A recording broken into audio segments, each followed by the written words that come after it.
كل بني ادم قال ان الناس نوعين، انا عايز اقول له ان الناس 12 نوع. ده مش كلامي، ده كلام الجماعه بتوع البراندنج. ولو مش مصدقني جوجل او اقول لك اسال تشات جي بي تي بس وقول له براندنج اركيتايبس، او كمل الفيديو للاخر احتمال تعرف.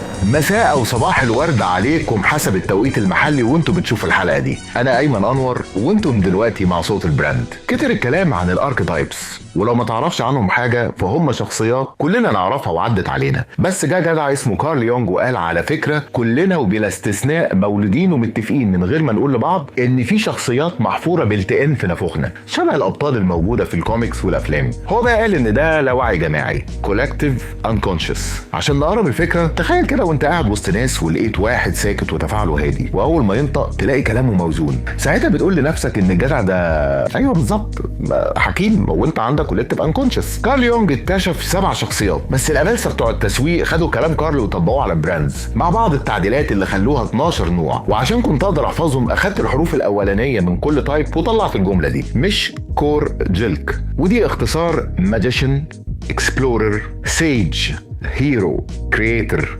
اوتلو، رولر، everyman، جاستر، innocent ولوفر، واخيرا كير جيفر. قاموا عاملين ايه؟ قالوا ان كل براند عشان يبقى ناجح لازم يكون له شخصيه واضحه عشان يوصل للناس بعمق. فابتدوا يربطوا البراند بشخصيه من ال 12 شخصيه بتوع البراندنج اركيتايبس. فالنتيجه كانت ان الناس بقت تحس ان في براندز بتفهمهم وقريبه لقلوبهم. يعني لو بصيت على البراند كشخص وفهمته، ساعتها هتعرف مين من الناس هيحبه وهتتجنب انك تفرضه على الناس الغلط. يعني بيعوا صح. طب انا هقربها لك اكتر عشان ايه نسهل القصه دي كلها. اكيد في مره من المرات وانت معدي جنب بنزينه تشيل اوت السخنه شفت جماعه كده بيلبسوا جواكت جلد على لحم اسود في اسود وسلاسل فضه وتاتوهات بقى من هنا لهنا وبيركبوا موتوسيكلات. طبعا بيجي في دماغك مشهد من مشاهد الافلام الامريكاني لناس شبه الناس دي، وطبعا احساسك ان الناس دي عوق وشقيه وبتاعت مشاكل. الناس دي بقى اغلبهم بيركبوا موتوسيكلات هارلي ديفيدسون. البراند ده بقى قصته على ما ذاكرت ان بعد الحرب العالميه الثانيه العساكر الامريكان رجعوا بلدهم ومش عايزين يشتغلوا، مش طايقين الروتين. جات لهم شوطه يروحوا يشتروا موتوسيكلات ويسافروا بيها. اتلموا على بعض وعملوا بايكر جانجز. مين بقى كان قاعد ومركز معاهم في الفتره دي؟ الحاج هارلي وابنه. هم قاعدين على القهوه كده واخد بالك، قالوا احنا نعمل مشروع يا حاج. مشروع يا ابني؟ مشروع موتوسيكلات نبيعه للعالم دي بصوت عالي وشكل قوي وسرعه بتقول من النهارده مفيش حكومه، انا الحكومه.